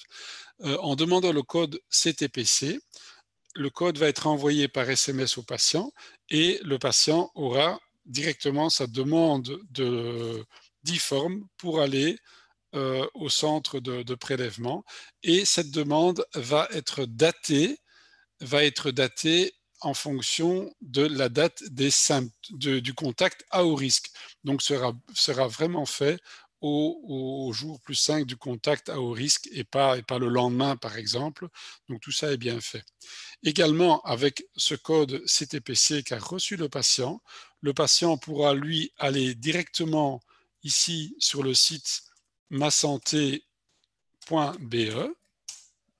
ça vous pourrez le dire directement au patient, masanté.be, et là, ici, il pourra directement retrouver le lien, prendre rendez-vous pour un test sur base d'un code d'activation. Ça, vous pouvez le dire au patient, c'est vraiment tout simple. Il va aller là, on va taper, on va se mettre en français. Avez-vous un code d'activation? Oui. Vous allez taper le code d'activation, par exemple, non, je n'ai pas de symptômes. Vous allez devoir choisir un centre de prélèvement. Vous allez, par exemple, choisir 5590 Ciney. Vous allez retrouver tous les centres disponibles ici, à Ciney.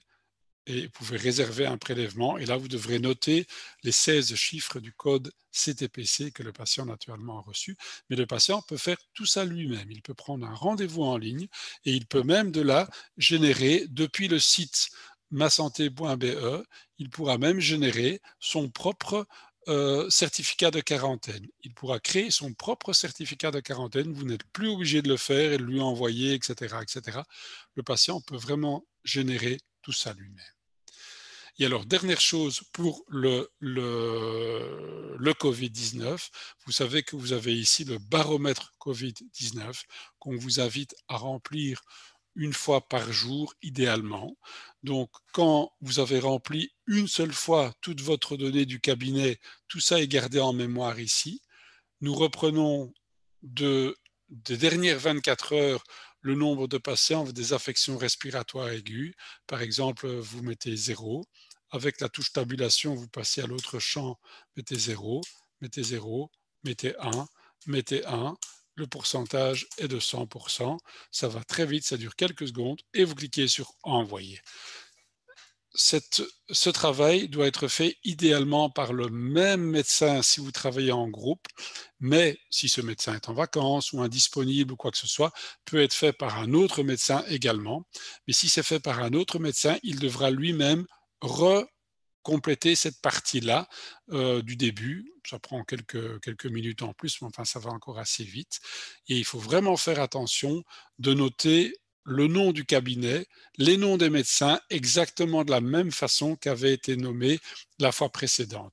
Si par exemple votre collègue avait fait Dujardin et Binamé de cette façon-là et vous-même, vous le faites de cette façon-là, ce n'est pas la même chose et vous risquez d'être identifié comme deux groupements médecins différents au niveau de l'INAMI et donc avoir des problèmes de paiement de la prime pour ça, ou etc., etc. Donc ça, c'est le seul écueil.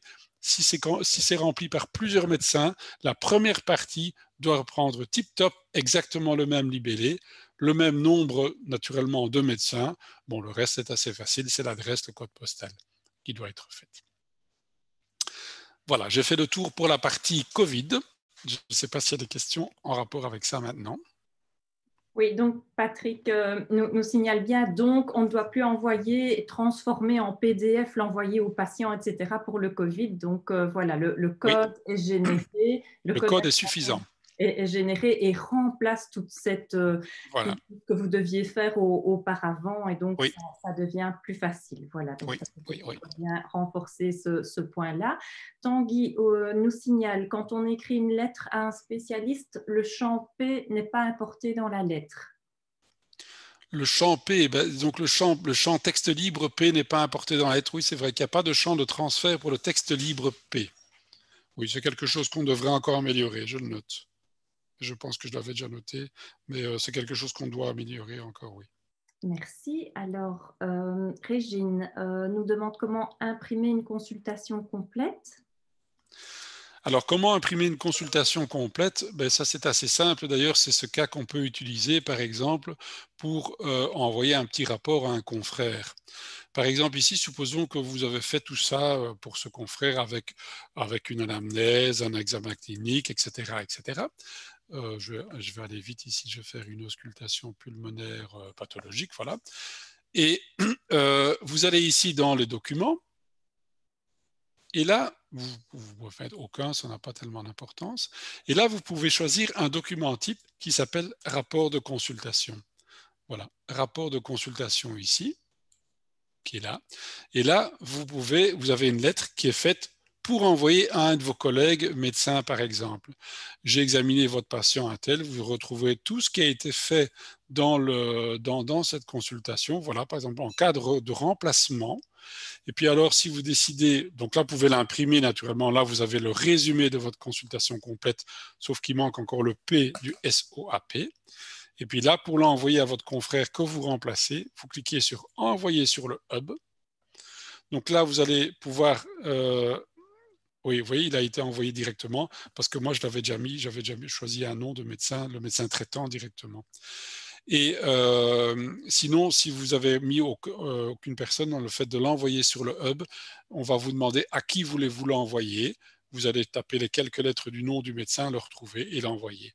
Et là, votre collègue recevra, tout comme il reçoit un rapport d'un spécialiste, il recevra un document qui va s'intégrer automatiquement par sa Yellsbox dans le dossier du patient. Donc, il aura votre propre rapport de consultation qui aura été fait, ce qu'on appelle au format L-SWAN, et intégré dans le rapport de consultation du patient. Merci. Donc ça, c'est très facile. Au niveau du baromètre, Frédéric, on nous signale qu'on avait expliqué qu'il fallait laisser tourner le PC pendant 20 minutes, mais en fait, on ne reçoit pas de message qui confirme. Non, c'est un peu bizarre ce truc-là, je ne comprends pas très bien moi-même. Moi, je comprends ça de cette façon-là. Au moment où vous envoyez, vous cliquez sur le bouton Envoyer, c'est mis quelque part dans une file d'attente dans votre ordinateur. Parce que naturellement, tous les médecins vont envoyer à peu près entre 18h et 22h leur rapport. Et il y a des saturations au niveau du serveur de Cienzano à ce moment-là. Et donc, il ne s'est pas absorbé ces milliers et ces milliers d'envois qui sont faits. Donc, ils sont faits pendant une durée d'une vingtaine de minutes. Et tout d'un coup, quand la voie est libre, votre fichier passe peut-être après 10 minutes seulement. Mais c'est vrai qu'on ne voit pas de message. Le baromètre Covid n'envoie pas de message. Donc, ça, ce n'est pas nous qui gérons. On ne sait pas savoir s'il est parti ou pas. Donc, c'est pour ça qu'on nous demande de laisser allumer une vingtaine de minutes. À mon avis, cette vingtaine de minutes est un peu longue, très probablement. Ou alors, ce que vous pouvez faire, c'est faire votre export Covid ici, en cochant hier. Mais vous voyez, cocher hier, je ne sais plus le faire maintenant, le bouton hier ne sera seulement visible qu'avant 10 heures du matin. S'il est visible avant 10 heures du matin, vous cochez hier. vous cliquez sur envoyer, puis vous continuez votre consultation et là forcément votre PC sera ouvert plus de 20 minutes et l'envoi se fera dès que ce sera disponible. Mais c'est vraiment à faire avant, je dirais même avant 9h30, 9h30 parce qu'il y a un petit délai d'envoi, il ne faut pas le faire à 10h moins 1, sinon ça risque de ne pas arriver dans les temps. Merci. Alors, Paul nous demande comment créer un médicament personnel. Alors, comment créer un médicament personnel? Actuellement, quand vous allez là et que vous avez les magistrales, mais vous n'avez pas de médicament personnel, par contre, dès que vous aurez la mise à jour avec la fameuse SAMV2 dont je vous ai parlé tantôt, là, vous allez avoir un bouton ici, dans les outils. En dessous de magistral, vous allez avoir médicament privé. Et là, vous pourrez donner un nom à votre médicament privé, par exemple. Moi, je n'avais pas le probiotical dans ma liste, par exemple. J'invente, hein, je dis que c'est du 100 mg, que c'est pour faire une gélule, et dans l'emballage, il y en a 50, et je l'enregistre. J'ai créé mon médicament privé. Ça va très vite à faire. Et directement, vous pouvez l'utiliser ici dans votre prescription. Quand vous ferez une prescription, vous pourrez utiliser des médicaments personnels et là directement choisir le probiotical que vous venez de créer à l'instant. Voilà. Donc ça, ce sera dans la mise à jour que vous aurez dans une quinzaine de jours. Actuellement, on ne sait pas les créer directement. Mais on va récupérer dans les médicaments personnels la liste de tous vos médicaments personnels qu'on avait déjà récupérés depuis Épicure. Cette liste va se trouver là. Mais cette fois-ci, vous pourrez modifier ces médicaments personnels, les supprimer et en créer de nouveaux, que vous ne pouvez pas encore faire actuellement. Merci. Alors, il y a quand même des inquiétudes avec ces 20 minutes par rapport au baromètre. Donc, j'ai plusieurs personnes qui me demandent si on n'a pas laissé 20 minutes avant, si on n'a pas laissé tourner 20 minutes, est-ce que c'est perdu? Franchement, je ne peux pas vous répondre. Si à ce moment-là, les serveurs de Cienzano n'étaient pas surchargés, le fait de cliquer sur envoyer dans la seconde qui suit, c'est chez eux et c'est bon. Par contre, si par hasard, il y avait 500 médecins qui faisaient l'envoi dans la même minute, ben là, il faudra attendre un petit peu, vous mettre dans une genre de file d'attente et ça sera peut-être envoyé que dans 5 minutes, dans 10 minutes. Mais là, je n'ai vraiment aucune information. À mon avis, les 20 minutes, ils ont été très larges, hein, très, très larges en donnant 20 minutes. Probablement que quelques minutes suffisent. Hein. Mais là, je n'ai vraiment pas d'infos. Je ne sais pas avoir de retour de ce côté-là. Et donc, Julie nous demande si c'est juste laisser le PC allumé, mais si on peut fermer MediSpring. Oui, bien entendu. C'est juste laisser le PC allumé. Ça se met dans une file d'attente du PC. Là, c'est plus MediSpring qui gère cet envoi. Voilà, et certaines personnes nous signalent qu'elles reçoivent un message après envoi, publié, puis lu. Et donc, apparemment, pas tout le monde. Un message de la Yellsbox, peut-être. Oui. C'est possible, oui. C'est possible. Moi, c'est pas moi qui fais l'envoi, c'est ma femme, donc je ne peux pas vous le montrer. Ok. Il y a encore pas mal de questions, mais on va quand même essayer de clôturer pour que chacun puisse retourner travailler. Régine avait une question par rapport aux prescriptions diabète, notamment les glucomètres Tiget Lancet. Si tu peux montrer, Frédéric. Par exemple, ici, je suis dans les non médicamenteux. Je ne sais pas. Je n'ai jamais essayé les glucomètres. Voilà, les glucomètres, glucomènes, lecteurs de glycémie. Vous les retrouvez ici directement quand vous aurez cette mise à jour d'ici une quinzaine de jours. Dans les non médicamenteux, vous avez... c'est comment c'est AccuCheck encore. Voilà, AccuCheck. Voilà. AccuCheck, vous avez les tigettes qui se trouvent là. Ou des bandelettes. Voilà, vous pouvez prescrire des bandelettes directement depuis là, dans la partie non médicamenteuse. Encore 15 jours de patience. Voilà, et donc quand vous faites ça, c'est certainement dans le cadre des trajets de soins pour le diabète, et donc il faut absolument noter que c'est dans le cadre d'un trajet de soins parce que... Trajet de soins diabète ici, oui, donc oui. vous pouvez le noter là. N'oubliez pas, sinon ça ne servira à rien. Alors, j'ai bien vu donc Cécile qui lève sa main depuis 1 heure. Je vais vous donner la parole. Vous doit être fatigué là. Et donc, il y avait juste encore 2 ou 3 questions écrites qu'on va traiter. Est-il déjà possible de transférer un dossier patient à un confrère de MediSpring à MediSpring? Oui, en fait, on a fait beaucoup d'améliorations au niveau PDF, PMF, pardon, dans la mise à jour que vous allez encore avoir cette semaine. Donc, quand vous êtes dans la liste des patients ici, vous allez rechercher un patient. Voilà. Vous choisissez ici votre patient. Ah, pardon, excusez-moi, je ne devais pas l'ouvrir, je devais le chercher simplement. Voilà, vous le checkez ici. Là, vous faites export. Et là, vous allez faire export au format PMF et vous l'exportez. Donc maintenant, on a corrigé énormément de bugs là-dessus. Donc dans la toute grosse majorité des cas, sauf encore exception, là, il faut nous le dire, ça fonctionne bien. Donc quand l'export PMF sera fait, une petite fenêtre va vous proposer de l'enregistrer, une petite fenêtre comme ça. Donc vous allez l'enregistrer dans les téléchargements, par exemple. Une fois que cet export PMF va être mis dans les téléchargements, à ce moment-là, vous l'envoyez par la ESBox, parce qu'il faut l'envoyer par la ESBox pour être sécure, au médecin un médecin qui est Medispring ou un autre logiciel, naturellement. Hein. Ce n'est pas que de Medispring à Medispring. Hein. Le PMF est lu par tous les autres logiciels. Même chose, si vous avez reçu un PMF d'un autre médecin, d'un autre logiciel ou d'un Medispring, vous le mettez dans le téléchargement, par exemple, dans votre ordinateur. Et là, à côté du lecteur de carte d'identité, vous allez le rechercher dans vos téléchargements. Voilà, vous choisissez le... Vous voyez, par exemple, ici, c'est un export PMF que j'avais fait. Vous choisissez l'export PMF, vous faites ouvrir et il va s'incorporer directement. Donc on a fait beaucoup de travail là-dessus, donc je pense qu'on est pratiquement au bout des erreurs, mais il y en a encore. Hein. Et en fait, ces erreurs venaient de beaucoup de données qui étaient parfois encodées avec des caractères interdits dans Epicure, etc., qui nous ont causé beaucoup de problèmes. Epicure faisait en sorte que ça passait, mais ça nous a causé beaucoup de problèmes dans Medispring, et c'est ça qu'on corrige un petit peu à la fin. Voilà, donc on va encore traiter 3 questions écrites et puis Cécile avec la question oralement. Caroline nous signale que pour des patients qu'elle a vaccinés contre la grippe cette année, il y a encore un rappel de vaccin à la consultation suivante. Ah oui, mais il faut faire attention à 2 choses. Par exemple, ici, je prends le dossier du patient. Par exemple, ici, vous voyez, supposons que j'ai un rappel de vaccin ici. Supposons que j'ai un rappel de vaccin là.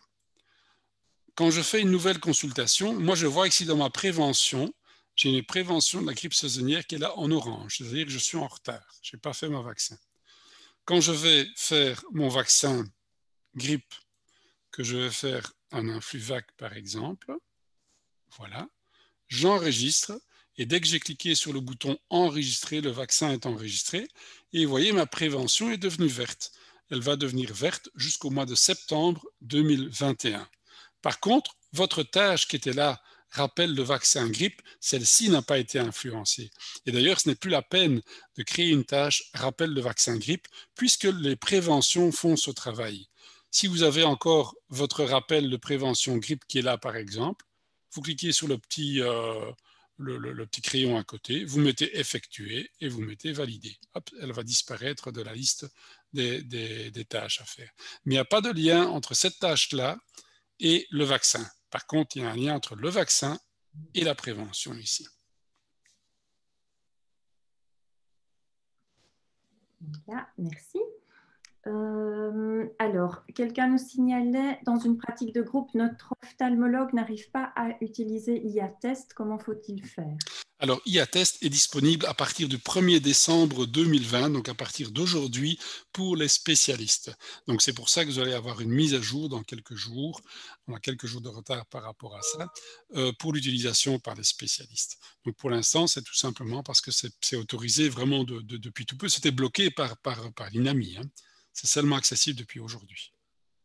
Mais dans les spécialistes, il y a beaucoup de spécifications différentes, comme par exemple un médecin un patient qui a été envoyé par son médecin traitant, il est mieux remboursé, etc. Il y a toute une série de critères différents qu'on doit implémenter dans Medispring, qu'on est occupé de le faire d'ailleurs. Ok, merci. Voilà, donc il y a pas mal de questions qui concernent les maisons médicales au forfait. Je vous rappelle qu'on a une entrevue avec vous le 10 décembre, donc on va traiter ces questions-là ce jour-là.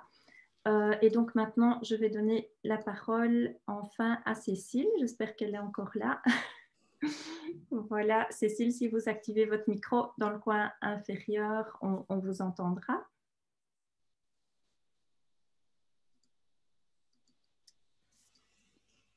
Voilà. Cécile a perdu patience. Non, peut-être que Peut-être que voilà, peut-être qu'elle est partie, je ne sais pas. Cécile, autrement, si vous ne parvenez pas à activer votre micro, vous pouvez vite nous poser votre question par écrit. Et autrement, Nicolas nous signale que pour l'apport PMF, ça ne fonctionne pas. Il est noté échec de l'import. Mais alors, à ce moment-là, qu'est-ce qu'il faut faire? Donc, il faudrait nous envoyer, ça dépend d'où vient ce PMF d'abord. Ce qui serait important, c'est d'envoyer ce PMF au support, au helpdesk donc, par mail, en disant, tiens, voici un PMF qui ne fonctionne pas. Vous le mettez en annexe, et nous, on va analyser à ce moment-là pourquoi, dans ce cas précis, ce PMF ne fonctionne pas. Les développeurs vont regarder et naturellement feront la correction nécessaire. Voilà. Pas dans le PMF, mais correction dans le programme pour que ce problème n'arrive plus. Nicolas nous dit que le helpdesk n'arrive pas à l'aider. Donc, à ce moment-là, Nicolas, est-ce que vous pouvez faire justement, comme Frédéric a demandé, la capture d'écran et vous l'envoyez alors à Frédéric et à moi. Et comme ça, on va voir ce qu'on peut faire parce que c'est vrai que ça devrait fonctionner. Merci Non, beaucoup. vous pouvez l'envoyer à moi directement et moi je transmets alors aux développeurs qui s'occupent de ça. Voilà, exactement. Voilà, si jamais vous avez encore l'une ou l'autre question à poser oralement, c'est le moment de le faire. On va encore rester 5 minutes. Donc, vous pouvez lever votre petite main si vous voulez. Voilà, Florence, vous pouvez parler. Oui, bonjour. Excusez-moi pour cette bête question. J'ai été sûrement distraite à un moment donné.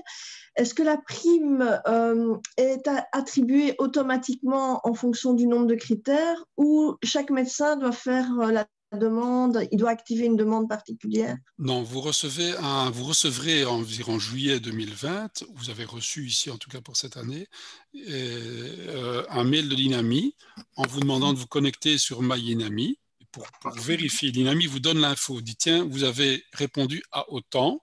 Vous avez répondu par exemple à 9 points sur 10, donc vous avez droit au maximum de la prime, 6 000 €. Êtes-vous d'accord? Oui, non. C'est comme ça que ça fonctionne. Vous ne devez pas vous-même introduire une demande, c'est l'INAMI qui fait ça, mais vous devez vous-même l'accepter. Si vous ne faites pas signe, si vous ne donnez pas suite à ça, vous n'aurez pas votre prime. Donc vous devez, soit vous avez reçu le mail avec le lien, soit si vous n'avez pas reçu le mail, il faut aller sur MyINAMI. On peut peut-être rappeler Isabelle le mail pour aller directement sur le site dans un prochain courrier et accepter donc cette prime. Donc faire la demande, si on veut valider cette demande. Oui, voilà, il faut remplir le lien, hein, Florence. Donc, je remettrai le lien. Donc, pour 2019, je veux bien remettre le lien. Et donc, pour ce dont on est en train de parler maintenant, donc pour 2020, vous allez recevoir toujours via MyINAMI.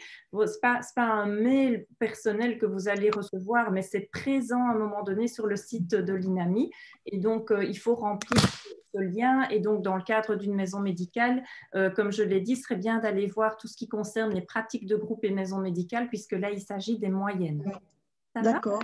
Merci beaucoup. Voilà. À bientôt. Oh. Voilà.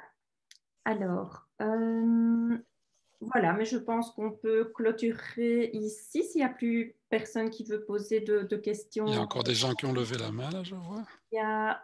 Oui, mais Daphné, voilà, donc on va encore prendre la question de Daphné. Cécile ne nous a toujours pas rejoint, donc ce sera pour une prochaine fois. Voilà, Daphné, vous pouvez activer votre micro, comme ça on vous entendra. Voilà, il y a plusieurs. Donc, activez votre micro dans le coin inférieur gauche parce qu'autrement, on ne vous entendra pas. Si vous n'y parvenez pas, enfin, parfois ça arrive si vous êtes sur un GSM ou sur un type d'ordinateur particulier, parfois ça ne fonctionne pas. Autrement, inscrivez vite votre question et on y répondra. Voilà, Daphné, normalement, on doit vous entendre. Oui. Je vois que votre micro est activé, mais on ne vous entend quand même pas. C'est bizarre. Ok, écoutez, on va clôturer ici. On a déjà répondu à pas mal de questions, une bonne centaine en tout, donc je pense qu'on ça peut suffire. Pour les autres questions, éventuellement, vous avez fait beaucoup de suggestions aussi, donc comme on l'a dit, on va regarder ça et puis on répondra par écrit. Et je vois énormément de personnes qui nous disent merci pour ce webinaire bien intéressant. Merci beaucoup pour votre présence. Et donc, voilà, c'est quelque chose qu'on souhaite refaire avec Frédéric pour vous aider le mieux possible. Et donc, on espère vraiment que vous aurez le maximum pour votre prime 2020. Et une bonne après-midi à tout le monde et à très bientôt. Merci à tout le monde. Au revoir.